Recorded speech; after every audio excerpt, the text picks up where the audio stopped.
নমস্কাৰ আপোনালোক সকলোকে আমাৰ চেনেলটোলৈ পুনৰবাৰ স্বাগতম জনাইছোঁ আৰু আজিৰ এই ভিডিঅ'টোত আমি ডাইৰেক্ট ৰিক্ৰুটমেণ্টৰ এটা মক টেষ্ট লৈছোঁ আৰু এই মক টেষ্টটো আজিৰ এই টেষ্টটোত টোটেল 25টা প্ৰশ্ন আছে আৰু প্ৰত্যেকটো প্ৰশ্নৰ বিপৰীতে 1 নম্বৰ গৈ আছে আপোনালোকৰ কিমানটা শুদ্ধ হয় মোক কমেণ্ট কৰি জনাব তো আজিৰ প্ৰথম প্ৰশ্নটো হৈছে ঋগ্বেদত তলৰ কোনখন নদীৰ নাম উল্লেখ নাই which of the following reverse is not mention in the Rigveda তো পেৰিয়াৰ হয় ইণ্ডাছ ৰিভাৰ হয় সৰস্বতী নে যমুনা নদী হয় ঠিক আছে ইয়াৰ শুদ্ধ উত্তৰ হ'ব অপচন এ পেৰিয়াৰ নদীৰ বিষয়ে ঋগ্বেদত কোনো ধৰণৰ উল্লেখ নাই বাকি হিন্দু সৰস্বতী যমুনা এই গোটেই নদীকেইখনৰ বিষয়ে ঋগ্বেদত উল্লেখ আছে ঋগ্বেদৰ সময়ছোৱাত কোনজন ভগৱানক মুখ্য স্থান দিয়া হৈছিল which god was given the chief place during the Rigvedic period তো ইয়াৰ শুদ্ধ উত্তৰ হ'ব অপচন এ ইন্দ্ৰদেৱক ঋগ্বেদৰ সময়ছোৱাত শ্ৰেষ্ঠ ভগৱান হিচাপে মুখ্য স্থান দিয়া হৈছিল মৌচিনৰামৰ গড় বৰষুণৰ পৰিমাণ কিমান what is the average rainfall of Mawsynram এই মৌচিনৰাম ঠাইখন আছিল আমাৰ উত্তৰ পূৰ্বাঞ্চলৰ মেঘালয় ৰাজ্যত আৰু ইয়াতে পৃথিৱীৰ আটাইতকৈ বছৰি সৰ্বোচ্চ পৰিমাণে বৰষুণ হয় তো ইয়াত হোৱা বৰষুণৰ পৰিমাণটো আমাক সুধিছে যদি আপোনালোকে জানে কমেণ্ট কৰক ইয়াৰ শুদ্ধ উত্তৰ হ'ব অপচন এ 1240 সেন্টিমিটাৰ প্ৰত্যেক বছৰে বৰষুণ হয় মৌচিনৰামত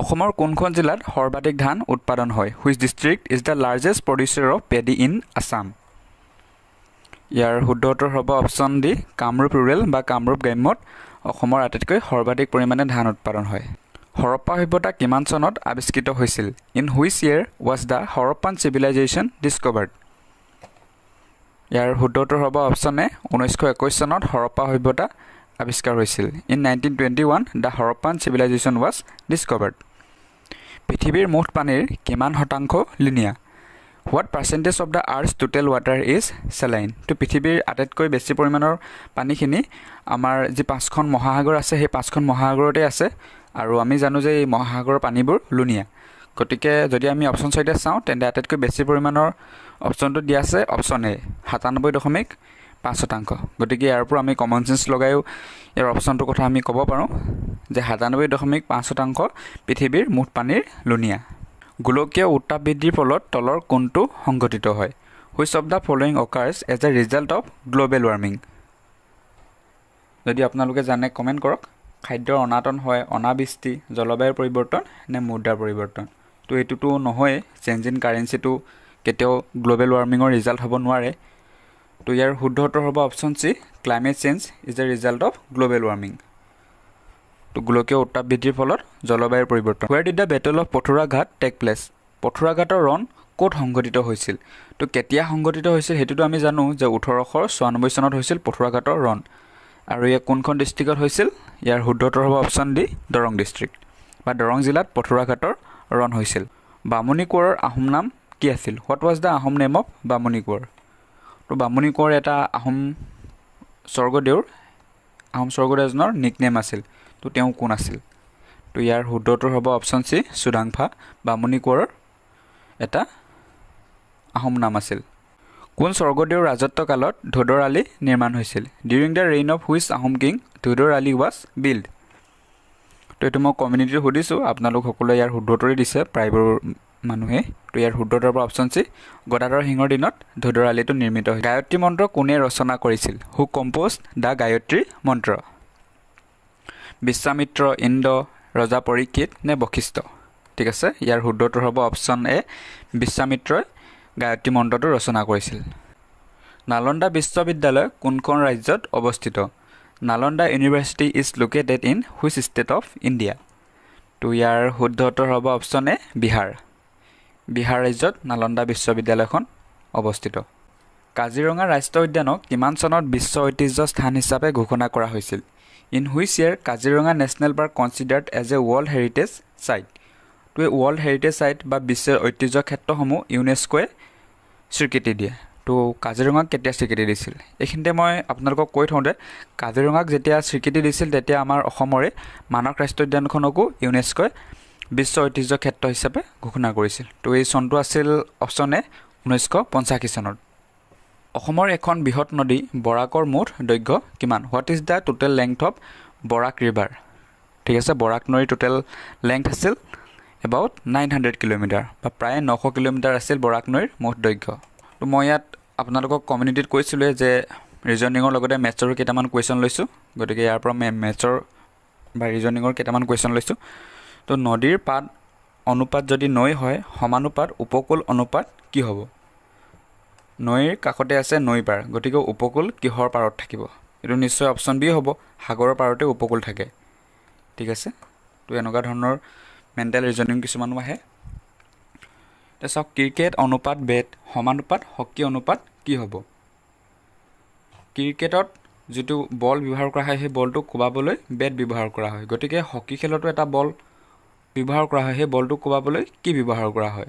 এইটো আমি জানো যে হকী ষ্টিক ব্যৱহাৰ কৰা হয়, গতিকে যদি আমি অপশ্যন কেইটাৰ ভিতৰত চাওঁ, তেন্তে অপশ্যন এ হ'ব ইয়াৰ শুদ্ধ উত্তৰ, ষ্টিক বা হকী ষ্টিকক ব্যৱহাৰ কৰা হয় হকী খেলৰ বলটোক কোবাবলৈ। ঠিক আছে, গতিকে ৭০ নম্বৰ প্ৰশ্নৰ শুদ্ধ উত্তৰ হ'ব অপশ্যন এ, ষ্টিক। ঘড়ী অনুপাত সময় সমানুপাত থাৰ্মোমিটাৰ অনুপাত কি হ'ব? সময় জুখিবলৈ ঘড়ী ব্যৱহাৰ কৰা হয়, আৰু গতিকে ইয়াত কি বস্তু ব্যৱহাৰ কৰা হয় যাৰ দ্বাৰা থাৰ্মোমিটাৰ এটাক জোখা হয়? গতিকে ইয়াৰ শুদ্ধ উত্তৰ হ'ব অপশ্যন ডি, টেম্পাৰেচাৰ বা উষ্ণতা। যেনেদৰে আমি কওঁ যে আজি বোলে 37 ডিগ্ৰী চেলচিয়াছ গৰম হৈছে, আৰু এই 37 ডিগ্ৰী চেলচিয়াছটো আকৌ আমাৰ মানুহৰ দেহৰ যিটো উষ্ণতা বজাই ৰাখিব লাগে জীৱিত থাকিবলৈ, সেইটো হয়। তো গতিকে ইয়াৰ শুদ্ধ উত্তৰ হ'ব অপশ্যন ডি, টেম্পাৰেচাৰ বা উষ্ণতা। চাৰ্কুল বা বৃত্তৰ অনুপাত যদি ঘেৰ হয়, সমানুপাত বৰ্গ অনুপাত কি হ'ব? চাৰ্কুল বা ঘেৰ বুলি যদি আমি অসমীয়াত কওঁ, বা চাৰ্কামফাৰেঞ্চ বুলি ক'লে, এইটো এই যিটো আমাৰ গোল, এই ঠাইটুকুৰাকে বুজায়, গোল। এইটো হ'ব চাৰ্কামফাৰেঞ্চ বা অসমীয়াত পৰিসীমা। গতিকে স্কুৱেৰটো যদি লওঁ, তেন্তে স্কুৱেৰটো যদি আমি চাউৰাউণ্ডটো চাওঁ, এইটো তাৰ পৰিসীমা হ'ব। বৃত্তৰ ক্ষেত্ৰত বা চাৰ্কুলৰ ক্ষেত্ৰত তাত চাৰ্কামফাৰেঞ্চ বুলি কোৱা হয়, আৰু স্কুৱেৰৰ ক্ষেত্ৰত তাক পেৰিমিটাৰ বা পৰিসীমা বুলি কোৱা হয়। গতিকে 19 নম্বৰ প্ৰশ্নৰ শুদ্ধ উত্তৰ হ'ব অপশ্যন এ, পেৰিমিটাৰ বা পৰিসীমা। যুদ্ধ অনুপাত মৃত্যু সমানুপাত ধোঁৱা অনুপাত কি হ'ব? চাওক, যুদ্ধৰ ফলত মৃত্যু হয়, গতিকে ধোঁৱাৰ ফলত কি হ'ব? এই অপশ্যনকেইটাৰ ভিতৰত কি হ'ব আপোনালোকে যদি জানে কমেণ্ট কৰক। চাওক, যুদ্ধৰ বলত যদি মৃত্যু হয়, সমানুপাত ধোঁৱাৰ বলত কি হ'ব? পলিউশ্যন হ'ব বা প্ৰদূষণ হ'ব, গতিকে ইয়াৰ শুদ্ধ উত্তৰ হ'ব অপশ্যন চি, পলিউশ্যন। অসমৰ ব্ৰহ্মপুত্ৰ আৰু বৰাক নদীৰ অৱবাহিকা দুটাৰ বিচ্ছেদক পাহাৰটোৰ নাম কি? What is the name of the mountain that separates the Brahmaputra and Barak river valley in Assam? যদি আমি অপশ্যন 4টা চাওঁ, তেন্তে অপশ্যন চি হ'ব ইয়াৰ শুদ্ধ উত্তৰ, বৰাইল পাহাৰে অসমৰ ব্ৰহ্মপুত্ৰ আৰু বৰাক নদীৰ অৱবাহিকা দুটাক পৃথক কৰে।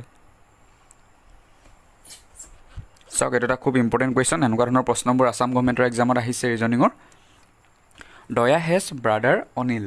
দয়া is the son of Chandra, Bimal is Chandra's father. In terms of relationship, what is Anil of Bimal? তো আপোনালোকে লাষ্টতো প্ৰথমতে গুৰুত্ব দিব, অনিল অফ বিমল বা অনিল বিমলৰ কোন হয়? তো প্ৰথমতে আপোনালোকে ইয়াৰ কিখিনি ডিটেইলছ দিয়া আছে সেইখিনি লিখি লওক। চাওক, প্ৰথমতে দিয়া আছে আমাক দয়া, আৰু এইফালে দিয়া আছে অনিল। দয়া আৰু অনিল দুইজন ককাই ভাই। ঠিক আছে, ককাই ভাইটো মই এনেদৰে দেখুৱালোঁ, আৰু তেওঁলোকৰ বাপেকৰ নাম আছিল বা দয়াৰ চন্দ্ৰৰ পুতেক, গতিকে চন্দ্ৰ হৈছে দয়া আৰু অনিলৰ পিতৃ। ইয়াত হ'ল কি হ'ল? চন্দ্ৰ হ'ল। আকৌ আমাক দিছে যে বিমল চন্দ্ৰৰ বাপেক, গতিকে চন্দ্ৰৰ বাপেক কোন? বিমল। তো আমাক এই লাষ্টত কুৱেশ্যনটো কি সুধিছে আপোনালোকে চাওক, অনিল বিমলৰ কোন হয়, বা what is Anil of Bimal? আমাক এই অনিল আৰু বিমলৰ ৰিলেশ্যনশ্বিপটো সুধিছে। বিমলৰ অনিল কোন হয়, বা অনিল বিমলৰ কি হয়? যদি আমি অপশ্যন 4টা চাওঁ, তেন্তে গ্ৰেণ্ডছন হ'ব বা নাতি হ'ব ইয়াৰ শুদ্ধ উত্তৰ, অনিল বা অনিল বিমলৰ নাতিয়েক। ঠিক আছে, এতিয়া আহোঁ 23 নম্বৰ প্ৰশ্নলৈ। What is the LCM of 2,3,7? 2,3,7ৰ লসাগু কিমান? চাওক, এই গোটেইকেইটা নাম্বাৰ বা 2, 3, 7 এইকেইটা হৈছে আমাৰ প্ৰাইম নাম্বাৰ বা অসমীয়াত মৌলিক সংখ্যা, আৰু এই মৌলিক সংখ্যাৰ ক্ষেত্ৰত যদি আমাক এলচিএম উলিয়াবলৈ দিয়ে, তেন্তে আপোনালোকৰ এই সংখ্যাকেইটাৰ পূৰণফলেই হ'ব তাৰ এলচিএম। গতিকে 2 × 3 × 7 ইকুৱেল হ'ব আপোনাৰ 42। 3 × 6 7 × 42, গতিকে অপশ্যন এ বাৰ শুদ্ধ উত্তৰ 42। তলৰ কোনটো সংখ্যা 220তকৈ 5% বেছি? Which number is 5% greater than 220? 220তকৈ 5% বেছি। গতিকে আমি প্ৰথমতে 220ৰ 5%টো উলিয়াই ল'ব লাগিব। তো যিকোনো এটাৰ শতাংশ যদি আমাক দিয়া থাকে, তেন্তে আমি পূৰণ চিন দিলোঁ, কিমান শতাংশ উলিয়াব লাগে আমাক 5% বা 5% বুলি দিছে তো 5টো ওপৰত লিখি ল'লোঁ আৰু শতাংশ যিহেতু দিয়া আছে গতিকে তলত 100 দিলোঁ তো এইটো যদি আমি এতিয়া কেলকুলেট কৰিব লাগিব কেলকুলেট কৰিলে আমি পাম 220ৰ 5%টো তো যদি আমি কেলকুলেট কৰোঁ 1 5 গুণ 5 কটাকটি কৰিলোঁ এইটো 5 20 100 হ'ল এইটো 0 এইটো 0 আমি কাটি দিলোঁ আৰু এইটো 2 22 গ'ল আপোনাৰ 11 বা 2 ঘাং 22 গতিকে 220ৰ 5%টো হ'ল আমাৰ 11 তো ইয়াত আমাক সুধিছে কি তলৰ কোনটো সংখ্যা 220তকৈ 5% বেছি গতিকে চাওক বেছি হ'ল 11 যদি আমি সংখ্যাটো যদি চাব যাওঁ 220 যোগ 11 আমি কিমান পাম 231 পাম গতিকে ইয়াৰ শুদ্ধ উত্তৰ হ'ব অপচন এ 231 বা 231 হৈছে 220তকৈ 5%। এটা সামান্তৰিকৰ কালি যদি 50 সেন্টিমিটাৰ স্কুৱেৰ হয় এইটো স্কুৱেৰ হ'ব লাগে কালিটো স্কুৱেৰ আৰু সামান্তৰিকটোৰ ভূমি যদি 5 সেন্টিমিটাৰ হয় তেনেহ'লে উন্নতি কিমান এইটো মই পেৰেলেলোগ্ৰাম লিখিব লাগিছিল তো আপোনালোকে চাই ল'ব কেতিয়াবা টাইপিং মিষ্টেক হৈ যায় if the area of parallelogram is 50 centimeter and the ground of the parallelogram is 5 centimeter. What is the height or altitude of the parallelogram?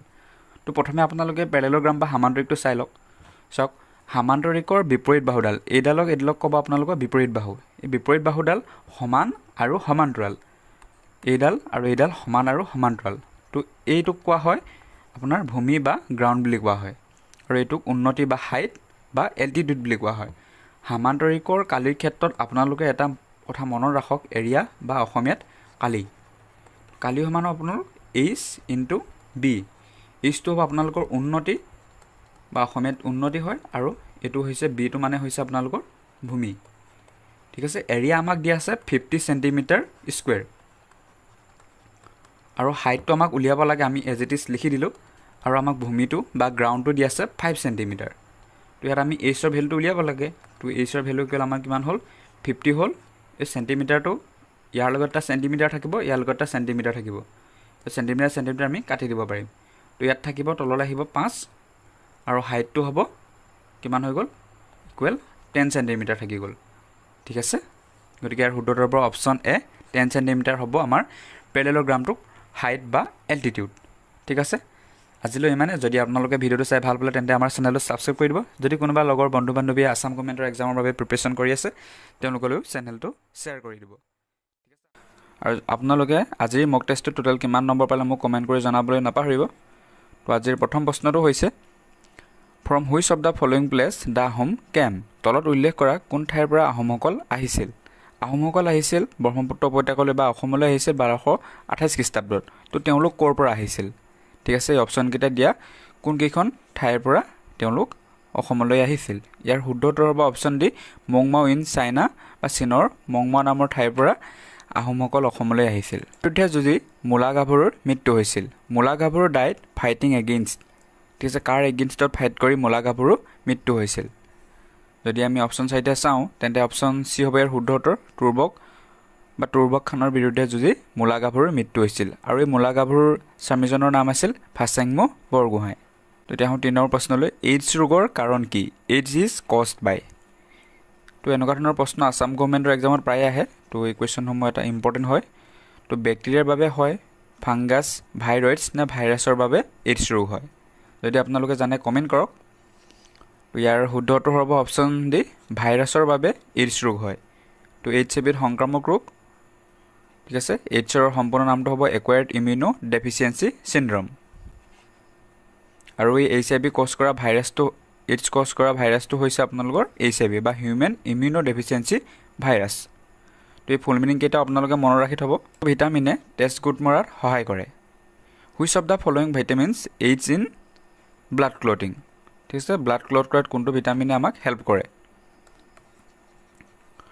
ঠিক আছে তো ইয়াৰ শুদ্ধ উত্তৰ হ'ব অপশ্যন এ ভিটামিন কে আমাক তেজ গোট মৰাত বা ব্লাড ক্লট কৰাত সহায় কৰে কোনটো ভিটামিনৰ অভাৱৰ বাবে বেৰি ৰোগ হয় beri disease is caused due to the deficiency of which vitamin কোনটো ভিটামিনৰ অভাৱত বেৰি ৰোগ হয় ঠিক আছে ভিটামিন B12 হয় B2 হয় B6 নে B1 হয় যদি আপোনালোকে জানে কমেণ্ট কৰক তো ইয়াৰ শুদ্ধ উত্তৰ হ'ব অপশ্যন ডি ভিটামিন B1ৰ ফলত বেৰি ৰোগ হয় beri to the deficiency of vitamin B1 the fat soluble vitamin তো যিকেইটা ভিটামিন আছে তো তাৰ ভিতৰত আপোনালোকৰ vitamin B and vitamin C এই ভিটামিন কেইটা ৱাটাৰ সলিউবল বা পানীত দ্ৰৱণীয় তো বাকি ভিটামিন অৰ্থাৎ এ ডি ই আৰু কে এই ভিটামিন কেইটা ফেট সলিউবল হয় তো আপোনালোকে এটা মনত ৰাখিব ফেট মানে হৈছে অসমীয়াত চৰ্বি ঠিক আছে ফেট সলিউবল ভিটামিন হৈছে এ ডি ই আৰু কে তো ইয়াত আমাক সুধিছে চৰ্বি দ্ৰৱণীয় ভিটামিন কোনটো গতিকে ভিটামিন বি টো হ'ব ইয়াৰ শুদ্ধ অপশ্যন বি টো হ'ব ইয়াৰ শুদ্ধ উত্তৰ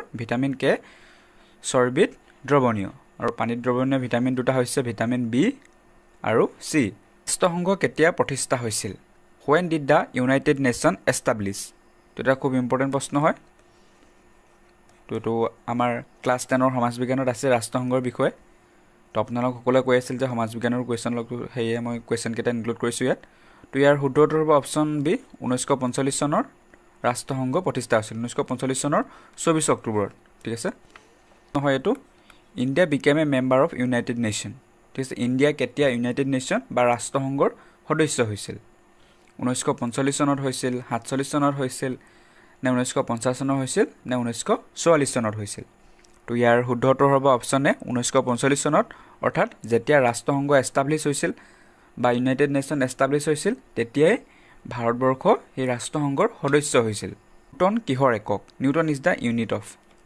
ঠিক আছে এইটো এটা জেনেৰেল সায়েন্সৰ কুৱেশ্যন তো নিউটন কিহৰ একক ঠিক আছে বলৰ একক ভৰৰ একক ত্বৰণ নে বেগৰ একক তো ইয়াৰ শুদ্ধ উত্তৰ হ'ব option A Newton is the unit of force বা নিউটন বলৰ একক বায়ুত থকা অক্সিজেনৰ শতকৰা অনুমানিক হাৰ কিমান the approximate percentage of oxygen present in air is এইটো খুব কনফিউজিং লগা কুৱেশ্যন কাৰণ 21 ঠাইত কেতিয়াবা 29ও দিয়া থাকে অপশ্যনত তো আপোনালোকে সেইটো ভালদৰে চাই ল'ব তো ইয়াৰ শুদ্ধ উত্তৰ হ'ব অপশ্যন এ 21% বা 21% বায়ুত অক্সিজেন থাকে বাকি 78% নাইট্ৰজেন থাকে আৰু 3%টো অন্যান্য গেছ বা কাৰ্বন ডাই অক্সাইড নিয়ন হিলিয়াম আদি গেছসমূহ থাকে ভাৰতীয় স্বাধীনতা ঠিক আছে স্বাধীনতা আন্দোলনত থাকি গৈছে ভাৰতীয় স্বাধীনতা আন্দোলনৰ বিখ্যাত এটা চৰিত্ৰ বা এগৰাকী নেতৃত্বাধীন মহিলা ৰাণী গাইডুলা কোন জনগোষ্ঠীৰ আছিল Rani Gaidinliu a famous character of Indian freedom movement belong to which tribe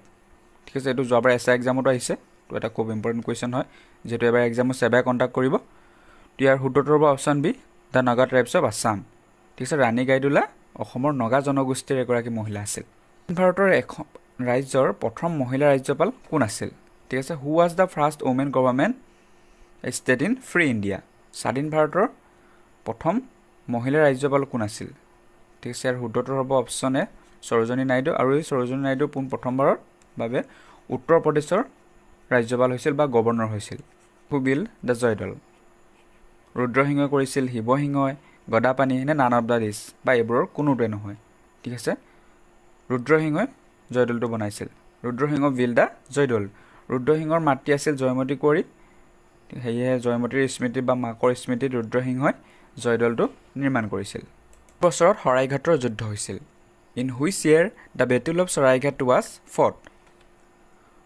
ইয়াৰ শুদ্ধ উত্তৰ হ'ব অপশ্যন এ 1671 চনত শৰাইঘাটৰ যুদ্ধ হৈছিল ঠিক আছে মই ইয়াত ইংলিছৰো কেইটামান কুৱেশ্যন লৈছোঁ গ্ৰামাৰৰ তো এইটো আৰ্টিকুলৰ কুৱেশ্যন তো মই ইয়াত বিশেষ দীঘলীয়াকৈ ডিছকাছ কৰি নাযাওঁ এইটো এটা যিহেতু এটা মক টেষ্ট হয় তো মই পিছত আপোনালোকক এইটো এক্সপ্লেইন কৰিবলৈ চেষ্টা কৰিম তো ইয়াত আপোনালোকে কি হয় কমেণ্ট কৰি যাব লেট আছ প্লে ডেছ চেছ ইয়াত কোনটো আৰ্টিকুল হ'ব আপোনালোকে কমেণ্ট কৰক ঠিক আছে ইয়াত কোনো ধৰণৰ আৰ্টিকুল নবহে গতিকে অপশ্যন হ'ব ইয়াৰ শুদ্ধ উত্তৰ নো আৰ্টিকুল ইজ নিডেড ইয়াৰ ঠিক আছে লেট আছ প্লে চেছ তো এই চেণ্টেন্সটো এইভাগেই কমপ্লিট হ'ব ঠিক আছে ইয়াত কোনো ধৰণৰ আৰ্টিকুল ব্যৱহাৰ নহয় চি ৱান্টছ টু বিকাম ডেছ ইঞ্জিনিয়াৰ ঠিক আছে ইঞ্জিনিয়াৰ ইটো হৈছে ভাৱেল ঠিক আছে গতিকে ভাৱেল শব্দৰ আগত এন আৰ্টিকুল বহে আমি সকলোৱে জানো গতিকে ইয়াৰ শুদ্ধ উত্তৰ হ'ব option A C wants to became N engineer ইয়াত এন হ'ব ইউনিভাৰ্চিটি চুন চাওক ইউটো ভাৱেল হয় যদিও ইউৰ আগত এন বহে নে এ বহে তাৰ লগত কিছুমান চৰ্ত আছে যেতিয়া এই ইউটোৰ উচ্চাৰণ ইউৰ দৰে হয় তেতিয়া তাৰ ঠাইত কিন্তু এ আৰ্টিকুল বহে যেতিয়া ইউৰ উচ্চাৰণ আৰ দৰে হয় ঠিক আছে আৰ দৰে হয় বা অসমীয়াত মই লিখি দিছোঁ আৰ দৰে হয় তেতিয়াহে আৰ্টিকুল এন ব্যৱহাৰ হয় কিন্তু ইয়াত ইউৰ উচ্চাৰণটো ইউৰ দৰে হৈ আছে অৰ্থাৎ ইউনিভাৰ্চিটি তো গতিকে ইয়াৰ আৰ্টিকুল ব্যৱহাৰ হ'ব আপোনাৰ এ আৰ্টিকুলেই হ'ব ইউৰ উচ্চাৰণ যদি ইউৰ দৰে হয় তাত এ আৰ্টিকুল ব্যৱহাৰ হ'ব গতিকে অপশ্যন বি হ'ব ইয়াৰ শুদ্ধ উত্তৰ হি হোপছ টু জইন এ ইউনিভাৰ্চিটি। যদি ইয়াত আমব্ৰেলা বুলি থাকিলেহেঁতেন তেতিয়া ইউৰ উচ্চাৰণ আৰ দৰে হৈছে, গতিকে তাত এন ব্যৱহাৰ হয়, এন আমব্ৰেলা বুলি কোৱা হয়, এ আমব্ৰেলা বুলি কোৱা নহয়। কিন্তু ইয়াত এ ব্যৱহাৰ হ'ব, যিহেতু ইউনিভাৰ্চিটিটোৰ উচ্চাৰণ ইউৰ দৰেই হৈছে। তো এইটো এটা মেথমেটিক্সৰ কুৱেশ্যন। তো চিম্পল ইণ্টাৰেষ্টৰ ওপৰত কুৱেশ্যন এইটো। সৰল সুতৰ কিমান হাৰত 5 বছৰত 700 টকা 900 টকা হ'বগৈ? চাওক 700 টকাটো 5 বছৰত বাঢ়ি গৈ 900 টকা হ'বগৈ। তাৰ আমাক শতকৰা হাৰটো উলিয়াব কৈছে বা ৰেট অফ ইণ্টাৰেষ্টটো উলিয়াব কৈছে। তো প্ৰথমতে আমি ইয়াৰ ৰেট অফ ইণ্টাৰেষ্টটো উলিয়াই লওঁ বা সুত কিমান দিবলগীয়া হ'ল সেইটো উলিয়াই লওঁ। আমাৰ সুতৰ হাৰটো নিৰ্ণয় কৰিবলৈ দিছে। চাওক 900 টকা হ'লগৈ, তো 900 মাইনাছ 700, তো কিমান থাকিলে? ইয়াত আপোনাৰ 200 টকা থাকিলে। তো 200 টকা ইণ্টাৰেষ্ট থাকিলে। ইয়াৰ আমাক হাৰটো উলিয়াব লাগে। তো আমি জানো যে চিম্পল ইণ্টাৰেষ্টৰ ক্ষেত্ৰত যোনটো আমাৰ ফৰ্মুলা হয় সেইটো PNR ডিভাইডেড বাই 100, য'ত Pটোৱে আপোনাৰ মূলধন, Nটোৱে নাম্বাৰ অফ ইয়েৰ বা বছৰৰ সংখ্যা, Rটোৱে সুতৰ হাৰ উলিয়াব দিয়ে। তো চিম্পল ইণ্টাৰেষ্ট কিমান হৈ গ'ল? আমাৰ 200 হৈ গ'ল। তো আৰু মূলধন আছিল 700 টকা, যিহেতু 700 টকা গৈহে 900 টকা হ'বই গৈ। 700 টকা আছিল। তাৰপিছত আমাৰ নাম্বাৰ অফ ইয়েৰটো বছৰৰ সংখ্যা দি আছে 5 বছৰ, আৰু আমাকে আৰৰ মানটো উলিয়াব লাগে বা সুতৰ হাৰটো উলিয়াব লাগে। তো ইয়াত কিমান থাকি গ'ল? 100 থাকি গ'ল তলত। তো এইটো কাটি গুচি গ'ল। তো আপোনাৰ কিমান থাকিলে? তো 7 × 5 R ইকুৱেল থাকিলে 200 থাকিল। তো আমি 5 যদি এইটো কটাকটি কৰোঁ, ইয়াত কিমান গুচি যাব? আপোনাৰ 40 বাৰ গুচি যাব, আৰু R ইকুৱেল 40/7। ঠিক আছে, এইটো অপশ্যনটো মোৰ ইয়াত লিখাত ভুল হ'ল। তো R ইকুৱেল আপোনাৰ কিমান হ'ব? 40 ডিভাইডেড বাই 7 হ'ব আনচাৰ। ঠিক আছে, এইকেইটা অপশ্যনত ভুল হ'ব। তো আনচাৰটো হ'ব আপোনালোকৰ 40 ডিভাইডেড বাই 7% হ'ব। ঠিক আছে, এতিয়া নেক্সট কুৱেশ্যনলৈ। কুৱেশ্যন 11, 14, 14, 17, 17, 20, 20। তো ইয়াৰ পিছৰ সংখ্যা দুটা কি হ'ব? চাওক 11ৰ পৰা 14 পাওঁতে আমি +3 কৰিবলগীয়া হৈছে, আৰু তাৰপিছত যোনটো সংখ্যা পাইছোঁ সেই একেটা সংখ্যাই আহিছে। তো সুতৰৰ ক্ষেত্ৰত যদি চাওঁ আমি 14ৰ লগত +3 কৰিয়ে এইটো পাইছে, আকৌ সেই সুতৰটো একেটাই আছে, আৰু এই সুতৰৰ পিছত পুনৰ +3 কৰি 20 পোৱা গৈছে। গতিকে এই 20ৰ লগত আমি পিছৰ সংখ্যাটো পাবলৈ +3 কৰিব লাগিব। তো +3 যদি কৰোঁ এই সংখ্যাটো হ'ল 23, আৰু যিহেতু 20 দুবাৰ আহিছে, 17 দুবাৰ আহিছে, 14 দুবাৰ আহিছে, গতিকে 23 দুবাৰ আহিব। গতিকে 23, 23 হ'ব ইয়াৰ শুদ্ধ উত্তৰ। 23, 23 শুদ্ধ উত্তৰ। গতিকে অপশ্যন 1 হ'ব ইয়াৰ শুদ্ধ উত্তৰ। Assam is to Bihu proportional to Kerala is to কি হ'ব? চ' আছামৰ ফক ডেন্স হয় বিহু, ঠিক একেদৰে কেৰেলাৰ ফক ডেন্স কি হ'ব? সেইটো আপোনালোকে জানিলেহে এইটো কুৱেশ্যন কৰিব পাৰিব। ইয়াত আপোনালোকৰ জেনেৰেল নলেজ থকাৰ লগতে তো এইটো বুজিও পাব লাগিব। ঠিক আছে, এনেকুৱা ধৰণৰ কুৱেশ্যন আহিব। তো মেইনলি কুৱেশ্যনটো জেনেৰেল নলেজৰ ওপৰতে বেষ্ট হ'ব, কিন্তু এই কুৱেশ্যনটো আপোনালোকক ট্ৰিক লগাই সুধি দিব পাৰে। তো ইয়াৰ শুদ্ধ উত্তৰ অপশ্যনে কথাকলি কেৰেলাৰ ফক ডেন্স হয়, গতিকে ইয়াত কথাকলি হ'ব। Is two ব্ৰাণ proportional two carbon dioxide is two what? কি হ'ব? চাওক ব্ৰাণ মানে হৈছে জুই জ্বলোৱা আৰু অক্সিজেন গেছ। অক্সিজেন গেছে জুই লগাবলৈ সহায় কৰে। তো কাৰ্বন ডাই অক্সাইডে কি কৰিবলৈ সহায় কৰে? যিটো আমাৰ ফায়াৰ এক্সটিংগাইচাৰ হয়, যোনটো আপোনাৰ পেট্ৰল পাম্প, তাত যোনটো থাকে ৰঙা এটা চিলিণ্ডাৰ থাকে, তো তাত কাৰ্বন ডাই অক্সাইড গেছ থাকে। তো এই কাৰ্বন ডাই অক্সাইড গেছে জুই নুমাবলৈ ব্যৱহাৰ কৰে। গতিকে জুই নুমুৱাৰ ইংৰাজী ৱৰ্ডটো কি হ'ব? ইয়াত এক্সটিংগাইজ হ'ব। গতিকে অপশ্যন 2 হ'ব ইয়াৰ শুদ্ধ উত্তৰ। Carbon dioxide is to extinguish. এইটো আপোনালোকে কুৱেশ্যনবোৰ ইংৰাজীত লৈছিলোঁ বুলি নহয়, তো এনেকুৱা কুৱেশ্যনবোৰ আপোনালোকক ইংৰাজীতে দিব ৰিজনিঙৰবোৰ। ঠিক আছে, এইটো গৰু বা এইটো গৰু পোৱালি বুলি আপোনালোকক দি নিদিয়ে, কাৰণ গৰুৰ সৰু পোৱালিটোক ইংৰাজীত কাল্ফ বুলি কয় বুলি আপোনালোকে জানিবই লাগিব। ঠিক আছে, গৰু আৰু এইটো কাল্ফটো হৈছে গৰু পোৱালিটোক দিয়া আছে। গতিকে ইনচেক্টৰ সৰু ষ্টেজটোক আমি কি বুলি ক'ম? লিটিল এনিমেল বুলি ক'ম, চিক বুলি ক'ম, কাক বুলি ক'ম, নে লাৰ্ভা বুলি ক'ম?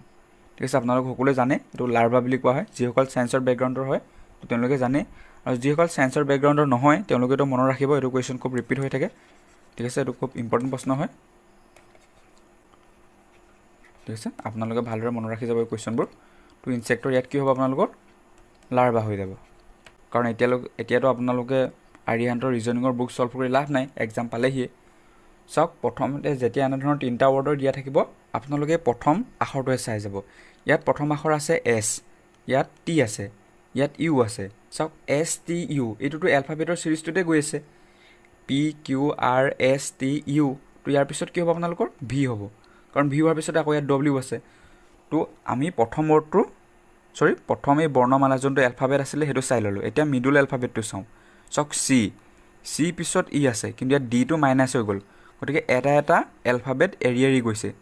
চাওক এইটো ডি হয়, চি ডি ই আছে। ঠিক একেদৰে এফটো এৰি লৈ পিনি আপোনালোকৰ জিটো আছে, ইয়াত এফটো এৰি গৈছে, গতিকে জিটো এৰি আমি মাজত কি পাম, এইচ পাম, কিন্তু এই এইচটো এৰি দিব লাগিব, কাৰণ ইৰ পৰা আমি জিহে পাইছোঁ। ঠিক আছে, এফটো এৰি দিছোঁ, গতিকে জিৰ পৰা আমি এইচটো এৰি দিলোঁ, গতিকে ইয়াত আই আহিব। আকৌ যদি আমি লাষ্টটো চাওঁ, ডিৰ পৰা এফ গৈছে, গতিকে ইটো এৰি দিছোঁ, আকৌ এফৰ পৰা এইচ গৈছে, মাজত জিটো এৰি দিছোঁ, গতিকে এইচৰ পৰা কি হ'ব আপোনালোকৰ আই জে হ'ব। ঠিক আছে, আই জে হ'ব, গতিকে ভি আই জে হ'ল ইয়াৰ শুদ্ধ উত্তৰ। তো অপশ্যন থ্ৰীত আছে ভি আই জে, এইটো হ'ব শুদ্ধ উত্তৰ। ঠিক আছে, এতিয়া 24 নম্বৰ প্ৰশ্ন তেনেধৰণৰ কুৱেশ্যনে। চাওক ইয়াত এম দুটা আছে, অ দুটা আছে, কিউ দুটা আছে, গতিকে অপশ্যন যি দুটা হ'ব একে আখৰ দুটাই থাকিব লাগিব, সেইটো মনত ৰাখি যাব, কাৰণ লাষ্টতো একে আখৰ দুটাই আছে বা একে এলফাবেট দুটাই আছে। তো অপশ্যনবোৰ যদি আমি চাওঁ, ইয়াতো একে আছে, ইয়াতো একে আছে, ইয়াতো একে আছে আৰু ইয়াতো একে আছে, গতিকে আমি কোনো ধৰণৰ অপশ্যন ইয়াত এলিমিনেট কৰিব নোৱাৰোঁ, গতিকে আমি ছল্ভ কৰিবই লাগিব। কিন্তু কিছুমান কুৱেশ্যনত ওলাই যায় এইটো। ঠিক আছে, আপোনালোকে ছল্ভ নকৰাকৈও আপোনালোকে দেখি লৈ পিনি অপশ্যনটো টিক কৰিব পাৰিব, কিন্তু ইয়াত আমি চাব লাগিব। চাওক চিৰ পিছত আছে ই, ডিটো এৰি দিয়া হৈছে। ঠিক আছে, একেদৰে ইৰ পিছত আছে আপোনাৰ জি, এফটো এৰি দিয়া হৈছে। তো জিৰ পাছত আপোনালোকৰ কি আছে, এইচ আছে, কিন্তু এইচটো এৰি দিব লাগিব, কাৰণ ইৰ পিছত জি পাওঁতে আমি এফটো এৰি দিছোঁ, গতিকে জিৰ পিছত এইচটো পাওঁতেও আমি এৰি দিব লাগিব, তাৰ আগৰটো ধৰিব লাগিব। জি এইচটো এৰি দিলোঁ, আইটো পাই গ'লোঁ। ঠিক আছে, আই হৈ গ'ল। ইয়াত একেদৰে চাওক এম দুটা আছে, গতিকে আমি যিকোনো এটা কনচিডাৰ কৰিলেই হ'ল। এমৰ পিছত আছে অ', গতিকে আমি এৰি থৈ গৈছোঁ এম অ'। ঠিক একেদৰে অ'ৰ পিছত আছে আপোনালোকৰ কিউ, আমি পিটো এৰি থৈ গৈছোঁ, গতিকে কিউৰ পিছত আমি আৰটো এৰি যাব লাগিব, এছ হ'ব লাগিব। মই অপশ্যনত যিহেতু কৈছিলোঁ যে লাষ্টৰ দুটা একে আখৰ হ'ব লাগিব, গতিকে ইয়াতো এছেই হ'ব। তো শুদ্ধ উত্তৰ হ'ব ISS। ঠিক আছে, আশা কৰিছোঁ আপোনালোকে এই কুৱেশ্যনকেইটা বুজি পাইছে। তো আপোনালোকৰ কিমান নম্বৰ হ'ল মোক কমেণ্ট কৰি জনাব, তো তেতিয়া গম পাম আপোনালোকে কিমান পঢ়িছে।